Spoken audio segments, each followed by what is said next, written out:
Estamos estudiando el capítulo número 26 de la Confesión de Fe de Londres, que trata acerca de la iglesia de nuestro Señor Jesucristo, y como hemos dicho ya, es un tema de suma importancia para la generación en la cual nosotros vivimos, como lo ha sido a través de todas las generaciones, pero de una manera muy particular en nuestra generación, en donde parece ser una plaga el hecho de que los hombres no consideren que necesitan ser miembros de una iglesia local. Y hemos dicho que este capítulo extenso y vasto lo podemos dividir en dos temas generales. Un tema de los párrafos 1 al 5, que trata, o de 1 al 4, perdón, que trata acerca de la iglesia universal, y un tema acerca de la iglesia local desde los párrafos 5 hasta el párrafo 15. Como ya hemos dado dos clases y hemos hablado extensamente acerca de lo que es la iglesia universal,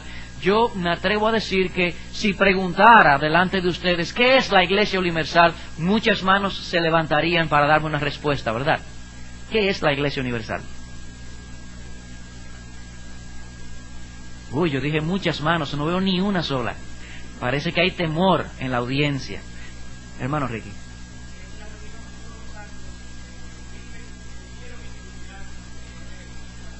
Es la reunión de todos los santos que viven, que han de vivir y que han vivido hasta la venida de nuestro Señor Jesucristo, dice el hermano Ricky. ¿Hay alguna otra definición? Eso es verdad, eso es lo que dice el párrafo 1.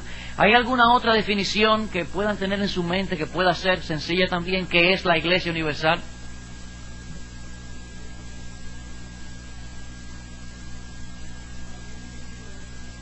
La iglesia invisible de Jesucristo, que podemos decir que se manifiesta o se ve a través de las iglesias locales, es la suma de las iglesias locales. Sin embargo, recuerden que hemos dicho que no todos los elementos que vemos en la iglesia local son parte de esa iglesia universal, porque nosotros no podemos ver la obra del Espíritu Santo en los corazones. En la clase pasada estuvimos estudiando los párrafos 3 y el párrafo 4. En el párrafo 3 estudiamos la perpetuidad de esa iglesia local. ¿Y qué queríamos decir con que la iglesia universal, es perpetua?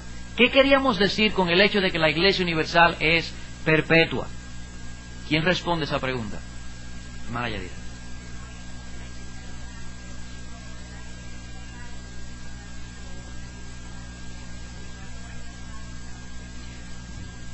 Dice la hermana que no es como la iglesia local, como la de Tesalónica o como la de Éfeso, que desaparecieron, sino que esa iglesia permanecerá hasta la venida de nuestro Señor Jesucristo y por toda la eternidad. Muy bien, eso es la perpetuidad de la iglesia. Pero también hablábamos acerca de la verdadera cabeza de esa iglesia, que es Cristo, y mencionábamos de aquella cabeza que se llama a sí mismo cabeza de la iglesia, que es falso. ¿Y quién es esa falsa cabeza de la iglesia?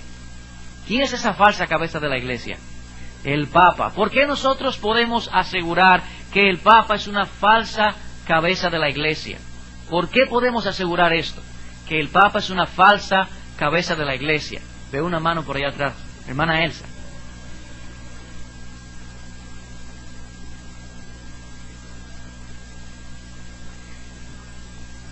¿Alguien puede darme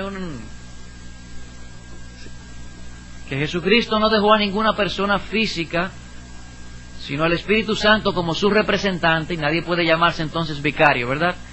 Pero también decíamos que Él ha dicho en su palabra que manifiesta el gobierno en la iglesia a través de los pastores de iglesia local, y que estos pastores tienen una autoridad que es limitada por la palabra y limitada también geográficamente. Esos son conceptos que debemos de tener claro en nuestras mentes. Pero, aunque Él no es la cabeza de la iglesia, el Papa, nosotros no podemos decir categóricamente, como dicen los autores de la confesión, que Él es el anticristo. Que Él es el anticristo. Bien pudiera serlo, pero no podemos decirlo de manera categórica, porque nosotros no tenemos tal autoridad, ni vemos en las Escrituras un señalamiento hacia esa institución, sino hacia una persona, el hombre de maldad. No hacia la institución del papado, sino hacia una persona, el hombre inicuo. Bien, vamos entonces a empezar a estudiar el párrafo número 5.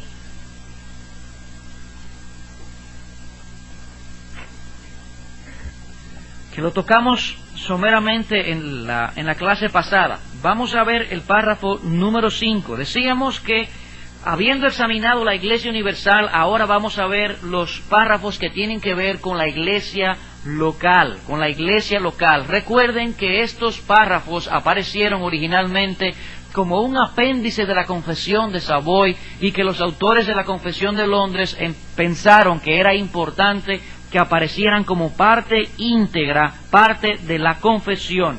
Cristo es la cabeza de la Iglesia y ahora vamos a examinar cómo esta cabeza ha determinado ejercer su autoridad en la Iglesia local. Lo primero que vamos a ver es el mandato originario o que da origen, y vamos a verlo en el párrafo número 5. Vamos a leer la primera parte. Dice: en el ejercicio de la autoridad que le ha sido confiada, el Señor Jesucristo, a través del ministerio de la palabra y su Espíritu, llama a sí mismo del mundo a aquellos que han sido dados a Él por el Padre para que vivan en su luz, rindiéndole la obediencia prescrita por Él en la Escritura.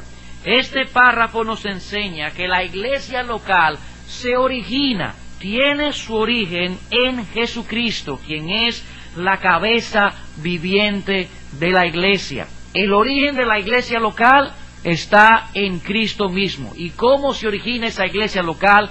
En primer lugar, por el mandato que Cristo ha dado, y eso lo vamos a ver, pero también por el hecho de que ese mandato es operativo en las personas. ¿Qué queremos decir? La vez pasada decíamos, cuando en un lugar no hay personas que conozcan la verdad, que no tienen el Espíritu de Dios, viene la palabra de Dios, se predica allí, el Espíritu Santo trae convicción de pecado. ¿Qué sucede? Que los hombres vienen al arrepentimiento. Cuando los hombres vienen al arrepentimiento, cuando la luz ha llegado, allí se da origen a una iglesia local. Vamos a Juan capítulo 10, versículo 16. Juan capítulo 10, versículo 16. Nuestro Señor Jesucristo habló acerca de esto.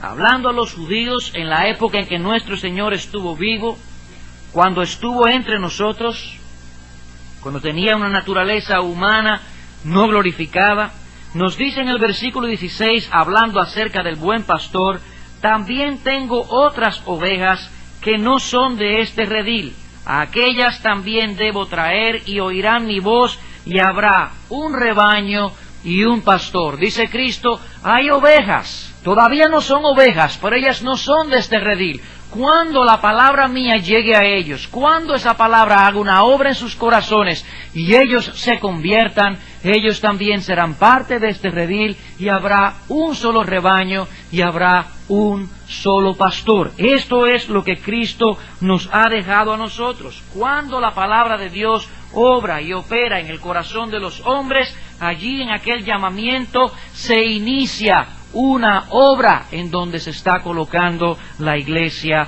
local. Ahora bien, hermanos, este llamamiento se da siempre en el contexto y en el marco de la Gran Comisión. Vamos allá. Mateo capítulo 28.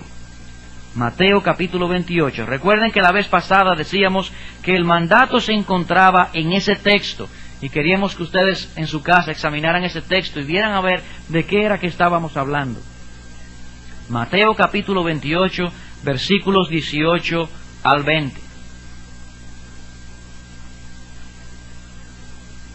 Dice: y Jesús se acercó y les habló diciendo: toda potestad me es dada en el cielo y en la tierra. Por tanto, id y haced discípulos a todas las naciones, bautizándolos en el nombre del Padre, y del Hijo, y del Espíritu Santo, enseñándoles que guarden todas las cosas que os he mandado, y he aquí yo estoy con vosotros todos los días hasta el fin del mundo.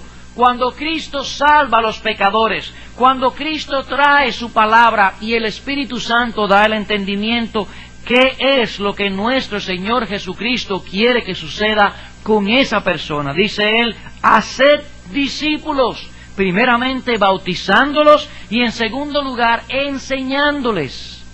Pero no enseñándoles cualquier cosa, dice aquí en ese texto, enseñándoles que guarden todas las cosas que yo os he mandado. Cristo quiere que estas personas sean bautizadas y sean enseñadas, que sean enseñadas de aquellas cosas o aquellas cosas que Cristo mismo dio a los apóstoles y que los apóstoles ahora tendrían que enseñarles a ellos. Ellos deben ser introducidos en el contexto, en un contexto en donde puedan ser enseñados. En donde puedan ser enseñados. Esa es la voluntad de Cristo cuando un alma es traída a la verdad. Que esa alma sea enseñada, hermanos. Que esa alma no se quede por allí como si nada hubiera pasado, sino que llegó la verdad e inmediatamente esa persona es introducida dentro del contexto en donde va a aprender las cosas que Cristo ha mandado. Las cosas que Cristo ha mandado. ¿Dónde se origina entonces la iglesia local? Se origina en este mandato. Cristo dijo, id y haced discípulos, bautícenles y enséñenles, pónganlos en un lugar en donde ellos vayan a aprender las cosas que les he enseñado. Noten, hermanos, en la confesión de fe, en el último párrafo que nosotros leímos, a la mitad del párrafo 5, que nosotros podemos encontrar un sabor aquí a la gran comisión. Miren, desde donde dice el numerito 9, donde dice el 10, dice, rindiéndole la obediencia prescrita por Cristo en las Escrituras. No es exactamente eso lo que dice Cristo aquí en la gran comisión, enseñándoles a guardar las cosas que yo les he mandado. Ellos deben entonces estar en un lugar en donde aprendan las cosas que Cristo ha mandado. Ahí tenemos el fundamento de ese mandato. Pero vamos a ver ahora la sustancia o el contenido de ese mandato de nuestro Señor Jesucristo. Vamos a ver la sustancia o el contenido de ese mandato del Señor Jesucristo. Segunda parte del párrafo 5.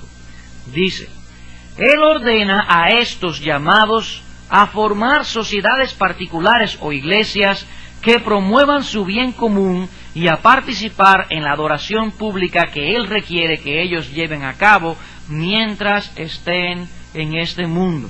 El mandato específico de Cristo es que estos que son llamados a salvación formen sociedades particulares o iglesias. Noten, dicho sea de paso, que no se tratan de dos cosas aquí que estamos hablando, de sociedades particulares o iglesias, sino sociedades particulares, punto y coma o 2 puntos, iglesias. Es de eso que estamos hablando en esta parte. Noten también la manera en que esta declaración está dada.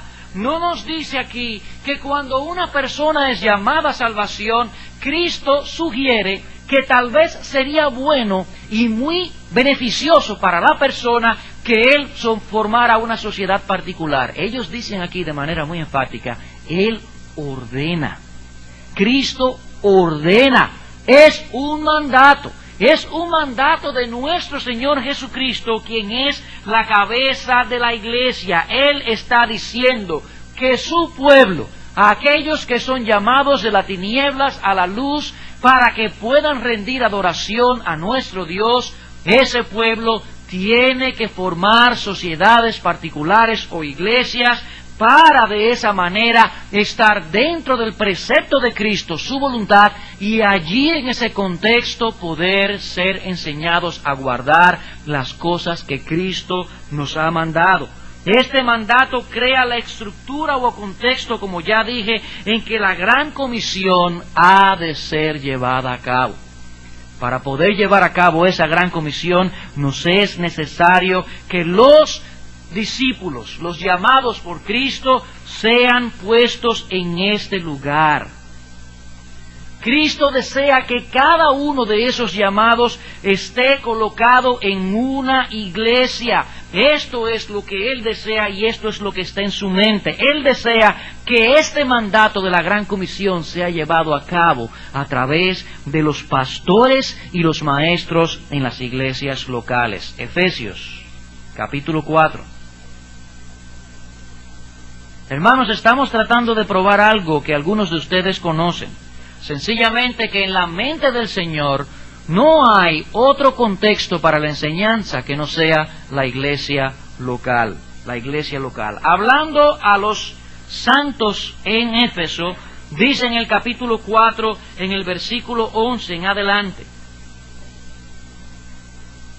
y Él mismo, hablando de Cristo, constituyó a unos apóstoles, a otros profetas, a otros evangelistas, a otros pastores y maestros, a fin de perfeccionar a los santos para la obra del ministerio, para la edificación del cuerpo de Cristo, hasta que todos lleguemos a la unidad de la fe y del conocimiento del Hijo de Dios, a un varón perfecto, a la medida de la estatura de la plenitud de Cristo, para que ya no seamos niños fluctuantes, llevados por doquiera de todo viento de doctrina, por estratagemas de hombres, que para engañar emplean con astucias las artimañas del error. Pero noten el versículo 16, de quien todo el cuerpo de Cristo, bien concertado y unido entre sí por todas las coyunturas que se ayudan mutuamente, según la actividad propia de cada miembro, recibe su crecimiento para ir edificándose en amor. ¿Qué está diciendo el apóstol Pablo en estos versículos? Pablo está diciendo, Cristo está tan preocupado por el crecimiento de aquellos que son sus discípulos, porque Él sabe que a estas personas pueden ser fácilmente llevadas por cualquier camino del error, que Él dio dones y regalos a su iglesia. ¿Y qué regaló Él? Apóstoles, evangelistas, pastores y maestros, para que ellos puedan venir y enseñar a estos hermanos y les puedan llevar a tener un conocimiento tal que ellos estén solidificados en la verdad. Y hermanos, ¿cómo nosotros sabemos que ellos están hablando, que Pablo está hablando acerca de una iglesia local? Porque él se está dirigiendo a santos, a quienes, vamos a Efesios 1:1, a quienes había llamado ya anteriormente los santos de esa iglesia local, no de otra. Pablo, apóstol de Jesucristo, por la voluntad de Dios. ¿Y a quién le estoy escribiendo? A los santos y fieles en Cristo Jesús que están en Éfeso. En Éfeso. Es a ustedes que les estoy dando esta enseñanza. Los pastores y maestros que ustedes tienen en ese lugar son pastores y maestros dados por Cristo mismo para que ustedes en ese contexto puedan aprender las cosas que Cristo le ha enseñado. ¿Qué nos enseñó a nosotros, los apóstoles? Decía aquí el apóstol Pablo. Tal vez usted se preguntará ahora, pero, hermano, ¿no podría una persona que se convierte ser enseñada por medio de libros, por medio de casetes, por medio de la televisión o por medio de la radio? ¿Por qué tiene que ser por medio de pastores y maestros? ¿No podrían todos estos medios traer enseñanza suficiente a los hermanos? Respuesta, podría ser, pero tenemos dos grandes problemas con eso. En primer lugar es, Cristo no lo ordenó así. Cristo no nos dijo a nosotros que debíamos usar esos medios para lograr ese fin. Cristo dijo que el ministerio de la enseñanza no solamente se da en el contexto de la predicación de la palabra.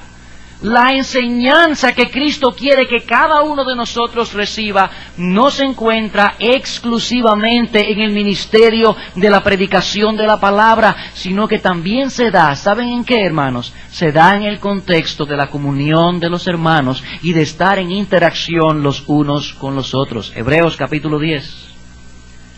Hebreos capítulo 10, versículos 24 y 25. ¿Podríamos nosotros usar libros y casetes y todas aquellas cosas para sustituir la enseñanza que viene por medio de esos pastores? Primera respuesta, Cristo no lo ordenó así. Cristo quiere que seamos enseñados por la predicación de la palabra, pero esta no es la única forma en que Él quiere que su cuerpo sea enseñado. Versículo 24. Y considerémonos unos a otros, noten bien, para estimularnos al amor y a las buenas obras, no dejando de congregarnos como algunos tienen por costumbre, sino exhortándonos, y tanto más cuanto veis que aquel día se acerca. ¿Qué está diciendo aquí el autor de los Hebreos? Él está diciendo, considerémonos unos a otros, exhortémonos al amor.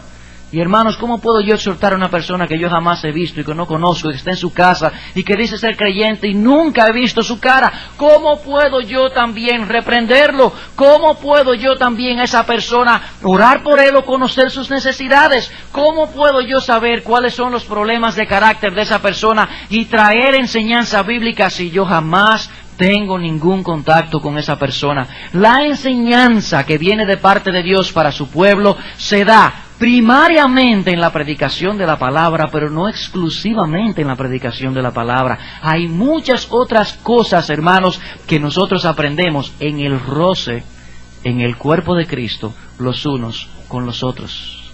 Los unos con los otros. ¿Y cuántos de nosotros aquí no hemos aprendido esta verdad? Es en el roce que las situaciones surgen y entonces Dios trae su palabra con poder y esa palabra nos humilla para que nosotros podamos aprender su camino, y tenemos entonces que hablar con el hermano sultano o con el hermano fulano para poder venir y pedir perdón porque nosotros hemos pecado contra Dios. Sí, las enseñanzas se reciben a través de la predicación de la palabra, pero deben verse en funcionamiento en nuestras vidas en el contexto de estar todos juntos en el cuerpo. Hay otro argumento que nosotros queremos usar, que se encuentra aquí mismo en el libro de los Hebreos, capítulo 13, versículo 17.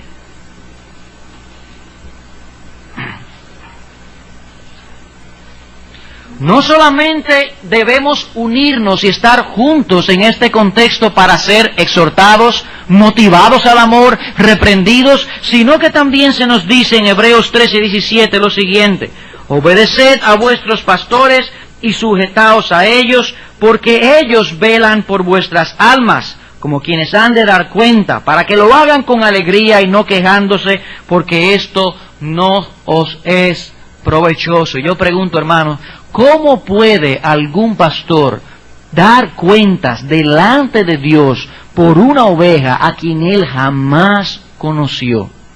¿Cómo puede hacer tal cosa? Ese texto asume que cuando hay una oveja hay un pastor. Y se habla aquí de pastores de carne y hueso, no específicamente de nuestro Señor Jesucristo, porque Cristo no ha de dar cuentas. Cristo dio cuentas por cada una de las ovejas en la cruz del Calvario. Los pastores que están llevando a cabo la obra de Cristo, que están cuidando el rebaño que Él ganó con su propia sangre, estos darán cuenta por las ovejas. Pero darán cuenta por ovejas que conocen, por ovejas que están en el medio, que saben quiénes son, no por ovejas que están en sus casas, si es que tal cosa puede ser. Porque ellos no pueden dar cuenta por alguien que no conocen, ni estar alegres o tristes y no saben ni siquiera que le duele. No los conocen, no puede ser, no puede ser. Cristo no ordenó, hermanos, que una persona viniera al conocimiento de la verdad, se quedara en su casa y no recibiera la ministración que viene a través de la predicación de la palabra, en el contexto de la iglesia local, en el roce los unos con los otros y en el roce con el pastor, quien estará velando por su alma para poder dar cuenta por ellas. Así que de ninguna manera podemos nosotros decir que estos medios sustituyen a la iglesia local. No puede ser. Estos medios tampoco estaban en la mente de Cristo, hermanos. Cuando Cristo habló acerca de la enseñanza, habían libros, sí, pero muy escasos. Habían copistas para copiar los libros sagrados. No habían casetes, no había ningún tipo de esta cosa, no había medios de televisión. Eso no estaba en la mente de Cristo. Ah, hermanos, ¿significa eso que porque no estaba en la mente de Cristo en aquel momento, nosotros no podemos hacer uso de estas cosas? Claro que sí, hermanos. Esta clase se está grabando. Claro que nosotros podemos hacer uso de estas cosas cuando estas cosas no menoscaban el ministerio de la iglesia local, pero si lo menoscaban son malditas. Son malditas, esa es la verdad, hermanos. Las cosas que son bendición pueden convertirse en maldición cuando el fin que ellas están buscando es contrario a lo que está en la mente de nuestro Señor Jesucristo. Esa es la verdad. Ese ministerio de casetes grabados en la iglesia, nosotros damos testimonio que ha sido de gran bendición. Lo ha sido y Dios está bendiciéndolo. Pero nuestro objetivo es poder ayudar a hermanos que están en iglesias locales y a otras personas, si así Dios lo quiere, y a nosotros, los miembros de esta iglesia, a poder conocer más acerca de nuestro Dios y a llevarlos a estar en una mayor sumisión en su iglesia local. No a hacerlos independientes o a venir al pastor y decir, pastor, usted no sabe tal y tal cosa. No. Es a estar más sumisos bajo el ministerio y la iglesia local en donde Dios los ha puesto. Todos estos medios, libros, casetes, radio, programas de televisión que puedan tener una sana doctrina, y aquí quiero ser cuidadoso porque no estamos endosando todos esos programas de televisión. Yo diría que ninguno de los que están ahora mismo en el aire. Ninguno. Realmente no. Sin embargo, pueden ser medios que Dios puede utilizar en un momento dado, bien llevados, con una doctrina que sean sanas. Así que, hermanos, esta es la mente de Cristo, la iglesia local. Cuando Cristo dijo en Mateo capítulo 16, versículo 18, yo edificaré mi iglesia, Cristo tenía en su mente la iglesia universal, pero también tenía en su mente la iglesia local. ¿Cómo sabemos esto? Vamos a Mateo capítulo 18. Vamos a abundar en este tema, hermanos, pero abundamos en este tema porque entendemos que es necesario. Necesario. Mateo capítulo 18, versículos 15 al 20.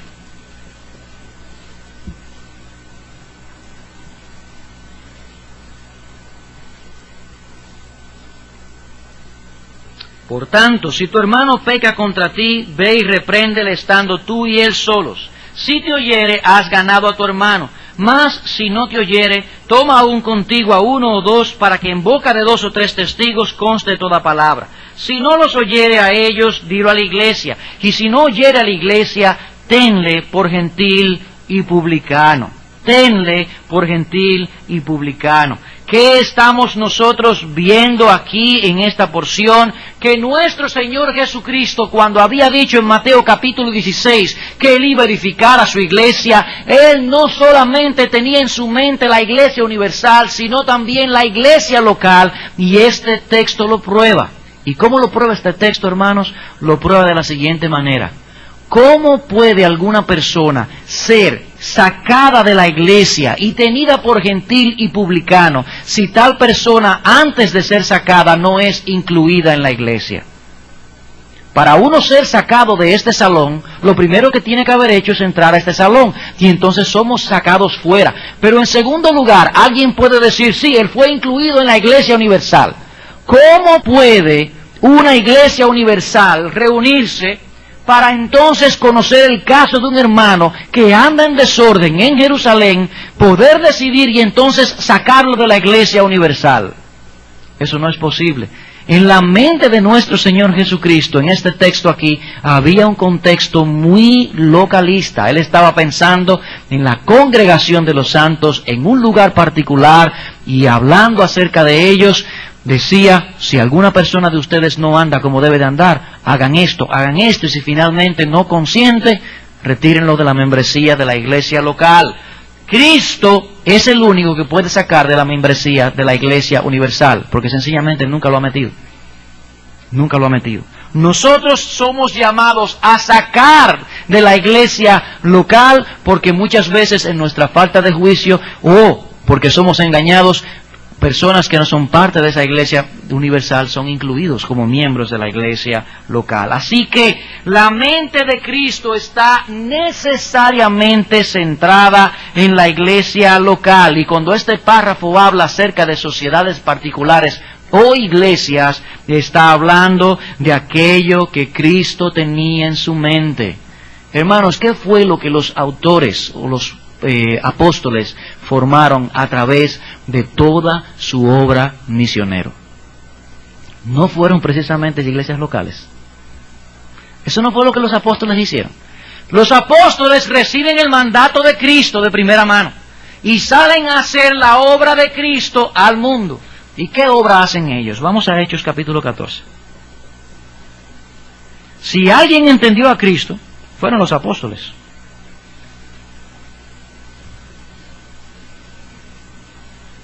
Ellos estaban allí con Él, vivieron con Él, lo conocieron a Él, lo vieron haciendo milagros, estuvieron en el monte de la transfiguración, compartieron con Él sus dolores en la última cena, estuvieron allí y conocían la mente de Cristo. Y esas personas que Cristo les dice, ustedes ahora enseñen a otros. Y esas personas que le da ese ministerio que en Efesios capítulo 2 versículo 19 se nos dice, el fundamento que ha sido puesto es el fundamento de Cristo y de los apóstoles. Ese es el fundamento. Y estas personas debían entender la mente de Cristo. Vamos a ver qué hicieron ellos con ese mandato. 14:21.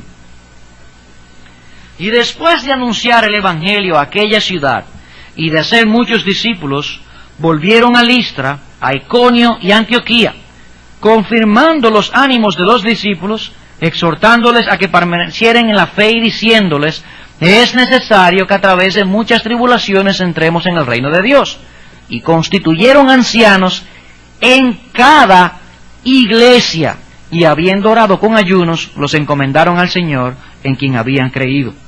En Listra, en Iconio, en Antioquía, les exhortaban, ¿a quiénes? A los discípulos, ¿a qué? A que guardaran las cosas. ¿Y qué hacían ellos? Seleccionaban personas allí, pastores, seleccionaban a esos hombres y los confirmaban para que ellos se encargaran entonces, a la partida de los apóstoles, de seguir en esa iglesia local, llevando la enseñanza de nuestro Señor Jesucristo. Hermanos, 1 Timoteo, ¿qué es? La primera epístola a Timoteo es un tratado que Pablo le da a Timoteo para que en la iglesia de Éfeso él sepa cómo seleccionar a estas personas para que dirijan esa iglesia de Éfeso. Y Tito, la iglesia en Creta. Él quería que lo mismo fuera hecho en la iglesia en Creta. Cuando los apóstoles salieron por el mundo, hermanos, a llevar a cabo la gran comisión, ellos entendían claramente que tenían que hacerlo, que cuando las personas venían al conocimiento de la verdad, allí había que constituir una iglesia local con todos los dones que Dios había dado para que pudiese llevarse a cabo la obra de la enseñanza y la edificación como Cristo la había previsto. Esa es la mente de Cristo. Esa es la mente de nuestro Señor Jesucristo. Poder llevar a cabo entonces la gran comisión, hacer discípulos, demanda y asume necesariamente la creación de iglesias locales para la edificación de los santos. Por tanto, hermanos, cuando personas andan por el mundo predicando el Evangelio y no tienen en su corazón o en su mente el formar iglesias locales que se encarguen de aquellos que están siendo llamados de las tinieblas a la luz, tal persona o tales instituciones están trabajando en contra del mandato de nuestro Señor Jesucristo. Con esto vimos el párrafo número 5 y empezaremos la próxima vez en el párrafo número 6 en adelante. Vamos a inclinar nuestras cabezas y vamos a orar.